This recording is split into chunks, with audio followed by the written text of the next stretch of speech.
Շուրջ 2 ամիս տևեց իմ շրջագայությունները Հայաստանի բոլոր մարզերի փակվող դպրոցների գյուղերով։ Ես հիմա գտնում եմ Դավիթ Բեկ գյուղում, Դավիթ Բեկի առասպելներով լեցուն գյուղի դպրոցում, ինչպես նաև Առաջին հանրապետության հիմնադիրներից Արամ Մանուկյանի ծննդավայրում։ Փաշինյանի հրամանագրով, կառավարության որոշումով փակվում է այս գյուղի դպրոցը։ Այս գյուղի դպրոցը, ինչպես տեսնում եք, տիպային է, վերանորոգված, կահավորված, 50 աշակերտով, շուրջ 30 աշխատողով, գյուղը սահմանամերձ է եւ 3 կողմից շրջապատված է ադրբեջանական տարածքներով։ Սահմանամերձ գյուղերը, որոնք նաեւ սահմանապահ գյուղեր են, ուղղակիորեն քննարկման թեմա չեն կարող լինել փակվելու համար։ Ամենաերկար պետական սահմանը Հայաստանի Հանրապետության մարզերից ունի Սյունիքը։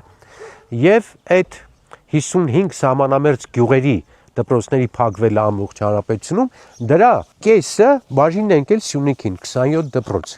Ես կարող եմ հանգիստ եզրակացնել եւ հայտարարում եմ, որ այդ դպրոցները դիտավորյալ են փակվում։ Սա ծրագիր է ոչ թե կրթական համակարգ փակելու, այլ սահմանները թուլացնելու, սահմաններում դատարկ գոտի առաջ հասնելու։ Եվ չի կարող հայ մարդը, հայ քաղաքացին քվեարկել առաջիկա ընտրություններում այն քաղաքական ուժին, այն իշխանությանը, որը փակում է այս դպրոցները։ Եզրակացությունը մեկն է, սիրելի ժողովուրդ, եթե ուզում եք չփակվի այս դպրոցը, եթե ուզում եք այդ